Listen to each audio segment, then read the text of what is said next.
I think finally we have to admit that we kind of fell in love with Omega as a character. I know a lot were concerned when we first saw her in the trailers, not knowing anything about her. The fandom was actually debating whether she was female or not. A lot were talking about Palpatine's clone or something because she had the Palpatine hairdo. A lot of crazy speculation was going around, but ever since episode 1 came out and episode 2 now as well, you see that Omega is pretty much a likable character. You are growing up together with her as you see her on the screen. You see that she is a very flawed character. She has her faults, she is afraid, but through time, together with Hunter, we believe that she will become much stronger and much powerful in any way possible. This is what the Bad Batch has basically surprised everybody with. The characters that we thought were just meh turn out to be pretty effing great. And outside of Omega, episode 2 actually got us into Lawquane again, a character that we have not visited in a very long time since the Clone Wars series. Episode 2 saw the Bad Batch running away from the Empire and seeking shelter on Seleucami or Seleucami, whatever, and heading straight for Lawquane's house, an old friend as Hunter put it, although we have no idea how actually they met, so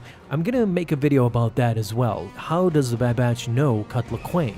Some might say Captain Rex, but I don't think that's the case since Captain Rex and the Bad Batch met just prior to Order 66. That's kind of interesting, but as I said, the latest episode of the Bad Batch featured Lawquane with a family, and this in turn raised some questions, at least for me. We all know that these two children that Lawquane has with Sue Lawquane are not his biological children. They are his adopted children. So this raises the question, can clones actually have children in canon? We're going to explore both versions in this video. To compound the fact that I have no idea how Hunter Tech and Wrecker know Lawquane and Sue Lawquane, the children as well, they know Wrecker as Uncle Wrecker and they hug him immediately after they see him. So it establishes a prior history that I don't think we are aware of. That doesn't stop us from speculating, and of course I would love to make a video speculating about how the Bad Batch met Lawquane throughout some time, although we don't know when exactly. We just know that it was prior to Order 66. The gang together with Omega travel to Seleucami and they find Lawquane together with his two children, Shia and Jack. So here's the thing. Although the children are Twi'lek human hybrids, it was confirmed following their introduction in the Clone Wars series that they are not Lawquane's biological children. Still, the fact that there exists a clone who is raising a family all by himself outside of Republic and now Empire jurisdiction, it begs the question, is it actually possible for a clone to reproduce? So let's start with Star Wars Legends. In the non-canon stories that exist pre-Disney era, there are some instances where clones were able to harbor children. One such example is Darman Scarada, or RC-1136. He was a clone commander who fell in love with a Jedi, Etain Tur Mukan, who subsequently got pregnant with his son. Etain was killed during Order 66, and Darman Scarada went on to join the Empire, but he eventually defected to raise his son on Mandalore. Here is one example, although a tragic one, where a clone trooper had to not only see the love of his life get killed by Order 66, but then go on to raise a child of his own. The second example we have is, again from Legends, clone trooper Nate, or CT-96/298. Nate was on a mission to Ord Cestus. It was there that he met and fell in love with the freedom fighter Sheikah Tool. Now, sadly, Nate would be killed before learning that Sheikah was pregnant with his child. Both of these clone troopers would go on to have children, one posthumously. And I don't think we're missing any other stories from Legends. These two are the only ones known where clones actually were evident in having children.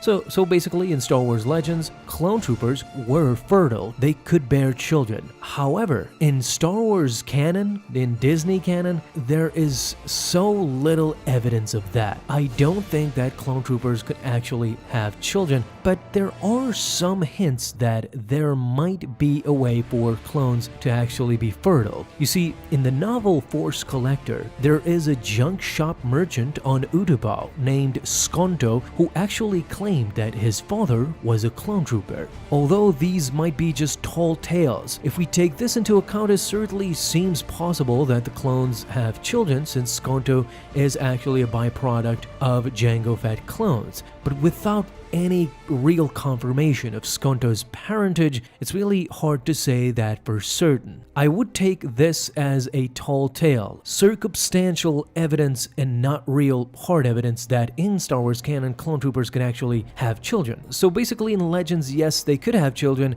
In canon, not so much. With such events out of the way, now we go into the logical version of would the clones be fertile or not. While the clones are duplicate of Jango Fett, we know that they were heavily modified by the Kaminoans, to such a degree that they were subservient for the majority of their service.